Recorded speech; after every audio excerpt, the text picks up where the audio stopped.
చిన్నప్పుడు పిల్లలు తప్పటడుగులు వేస్తూ నడుస్తున్నప్పుడు తల్లిదండ్రులకు చాలా సంతోషం వేస్తుంది. కానీ అదే పిల్లలు టీనేజ్‌లోకి వచ్చిన తర్వాత ఎక్కడ తప్పటడుగులు వేస్తారో అని ఏం వేస్తాం. టీనేజ్‌లో సాధారణంగా తల్లిదండ్రుల మాట పిల్లలకు విసుగును పుట్టిస్తుంది. ఎందుకంటే వారు జ్ఞానం యొక్క పరిపూర్ణతకు లేక పరిపక్వతకు చేరుకోలేరు. ఇటు వారు చిన్నవారు కాదు, ఇటు పెద్దవారు కాను స్థితిలో వారు ఉంటారు.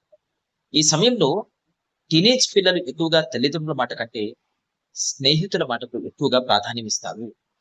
ఈ విషయం జగమెరిగిన సత్యం.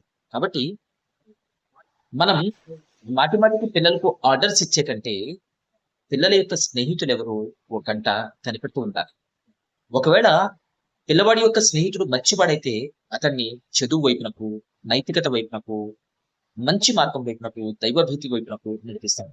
ఒకవేళ పిల్లవాడి యొక్క స్నేహితుడు చెడ్డవాడైతే అతడు చెడు వైపునకు, అబద్ధం వైపునకు, దుర్మార్గం వైపునకు, కాలక్షేపాల వైపునకు, చెడు వైపునకు నడిపించేటువంటి అవకాశాలు ఎక్కువగా ఉంటాయి. మీరు పిల్లవాడికి మాటి మాటికి చెప్పండి.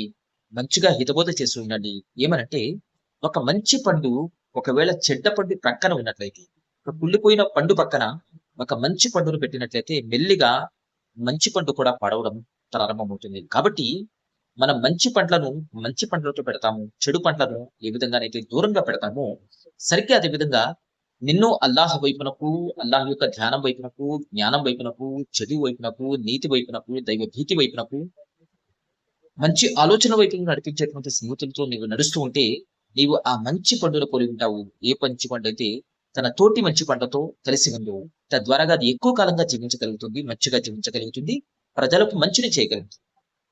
ఒకవేళ చెడు స్నేహితులతో ఉంటే నిస్సందేహంగా చెడిపోయినటువంటి పండు మంచి పంటను ఎలా తినివేస్తుందో, సరిగ్గా అదే విధంగా మనం కూడా దెబ్బతింటాము అనే విషయాన్ని పిల్లలకు ఎంతో చక్కగా టీనేజ్‌లో ఉన్న పిల్లలకు మరీ జాగ్రత్తగా స్నేహితులుగా మనం చెప్పవలసినటువంటి బాధ్యత తల్లిదండ్రులకు ఉంది.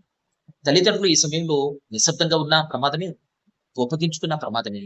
కాబట్టి వారిని చక్కదిద్దేందుకు సాయశక్తిలా మంచిగా వారితో ప్రవర్తించి, మంచిగా వారితో మాట్లాడటం చాలా ముఖ్యమైనది అనే దాన్ని మర్చిపోకండి. Thank you very much.